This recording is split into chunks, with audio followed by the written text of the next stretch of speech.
I've been talking more and more about eugenics because that's what our society orbits around. The global elite believe there are too many people. They're also targeting intelligent people that could rival them and control the power structure. This is all stated on record. We cover it in my film, Endgame Blueprint for Global Enslavement. And these are monopoly men. They want to control societies through state-controlled systems that conduit the profits to private offshore interests that are bigger than any one nation. And the globalists play nations off against each other. And if one nation ever gets too uppity and tries to defeat the New World Order, they can then finance and sick the other countries to go in and take down that country. So this is a system that the elites figured out to keep global empire, a financial global empire, in place. So I'm going to go over some of that coming up in a few minutes. But what segues into this is this story out of the Associated Press. All businesses, bond market, route lifts mortgage cost. The Federal Reserve announced a $1.2 trillion plan 3 months ago designed to push down mortgage rates and breathe life into the housing market. But this and other big government spending programs are turning out to have the opposite effect. We told you that on October 3rd and 4th and 5th when this stuff passed. We said it will have the opposite effect because the globalists were on record with what they were going to do. Let me continue. But this and other big government spending programs are turning out to have the opposite effect. Rates for mortgages and U.S. Treasury debt are now marching higher as nervous bond investors fret about a resurgence of inflation. That's the catch-22 threatening to make an awful housing market potentially worse. Oh, the money's going to make it worse. Oh, you bet. But don't worry, then they'll take even more money and make it worse, and then more money and make it worse. And if you don't like it, SWAT teams are swelling. Paramilitary forces are ready. They're going to rape us good. And if we don't like it, you can go in a ditch and get your head blown off. That's the catch-22 threatening to make an awful housing market potentially worse and keep the economy stuck in a funk. Kickstarting the economy requires higher spending, but rising rates means fewer Americans will be able to refinance their home loans. And some potential buyers will be shut out of the market by higher monthly payments they won't be able to afford. To understand how this is all connected, you have to think like a bond trader. And it goes on. Okay, let's stop right there. This is the media trying to explain why nobody for the last year, as they've been injecting these trillions, because they had all those spending packages before the October 3rd thing 8 months ago. So we're a year into all this spending. $14.8 trillion plus just in the U.S., over $10 trillion globally, from Japan to Iceland to Greenland to Germany to France to Belgium to Mexico. They're all spending from Holland to Denmark to Romania to Hungary to Russia. I mean, it's Europe and England alone, it was $10 trillion last time I checked, and the U.S. is $14.8 trillion a month ago. So I don't know. It's just unbelievable amounts of money. Now, what is this?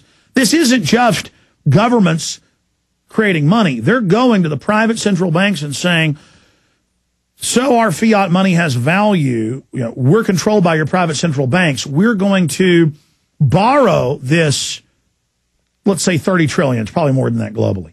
$30 trillion from you. And then we're going to give the $30 trillion we borrow to you. We're going to borrow $30 trillion and give it to you. But it gets better. I mean, this scheme doesn't stop there. This scheme doesn't stop there. Then we're going to pay compound interest to the very banks that we are giving the money to. Now, if you study the IMF World Bank documents that were released in late 2001, early 2002, BBC reported on it. Joseph Stiglitz quit and spoke about it. Chief economist, World Bank, Nobel Prize winner. We've had him on the show. And you look at what they've done in third world nations for hundreds of years. This is standard, what John Perkins talks about, the economic hitman. This is standard operating procedure. The big central banks are hoarding the 30+ trillion so they don't have to spend any money. They're using federal regulators to go out and seize healthy regional and local banks and credit bureaus and credit unions and insurance companies openly. The federal regulators come into banks that are solvent and say, the feds say you're under, and they give the CEO a golden parachute. Look, you're going to get $20 million if you shut up. If not, we see everybody's got irregularities. There's no way to follow all the rules. They pass all these laws so high that no one can follow them. Then no one is forced to take them and follow them, but then they selectively enforce on who they want. You understand how that works? And they say, look, we found a few irregularities. Take the $20 million. You'll be on the board of one of our subsidiaries. Or if you talk about what's happening and don't turn your bank over, we're going to put you in prison. And they go, by the way, we got FBI standing by right outside. These are federal regulators. You're going to hand over this bank and all these farmers and this whole co-op's money. Same thing with co-op water systems and power systems and everything. It's all just mafia. They march in suits with guns and say, we're here, we're taking over. You can have the money or you can go to prison. And so all of that is going on with the economy. And I said this on October 3rd. I'm begging listeners to go back to my October 3rd, October 4th, October 5th. Last time I asked listeners to do this, where we predicted that they were going to cut fuel prices by at least half, because Bilderberg had said so, and people went and found those clips of me over a year ago saying it. Then I asked people to find where I said they're going to launch a fake flu in the next few months. I said that March 5th, and it happened a month and a half later, exactly as I said. I understand the enemy, but I don't even have the personnel to go find all those clips I did and then put it with this new clip, because that really impresses the slaves. And I want to show the slaves we're not making this stuff up. So that's something for the volunteers if you want to help us out there, the great prisonplanet.tv things. Then I've got to make sure we get it and get it posted on Infowars.com and prisonplanet.com. But my guys are so overworked, they miss half the great stuff people do and send us. So it doesn't have as big an effect. So we've got to hire more people. That goes back to the same catch-22 of I don't like having to grub and raise money and try to hustle to get the money in to fund this thing, because then it takes the time away from everything else I'm doing. But then I got to have the money to run the operation. But I digress. Now, I digress big time there.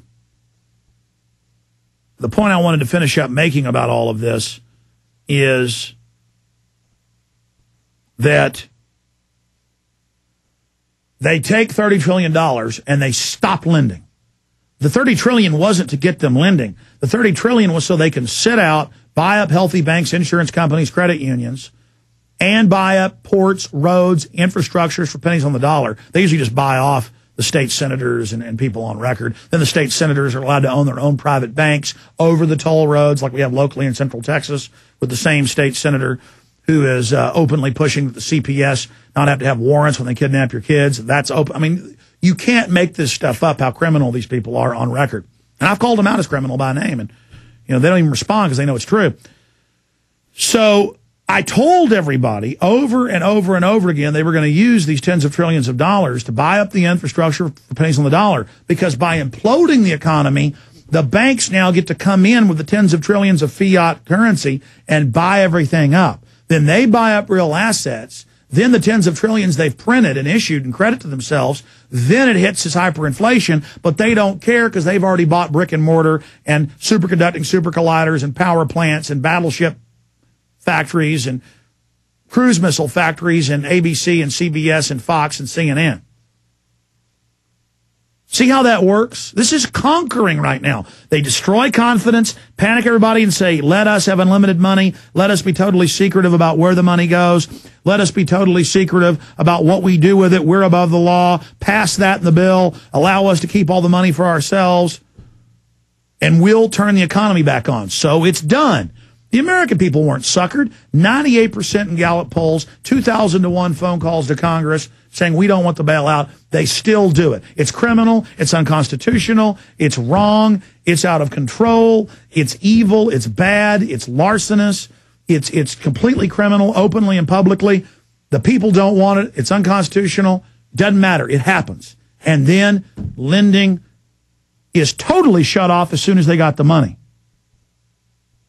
That's what they always do in the third world. They always come in, engineer a collapse in Argentina or in Nigeria or in Sri Lanka, or hundreds of countries they've done this to, or in Eastern Europe, in Hungary, or in the Czech Republic.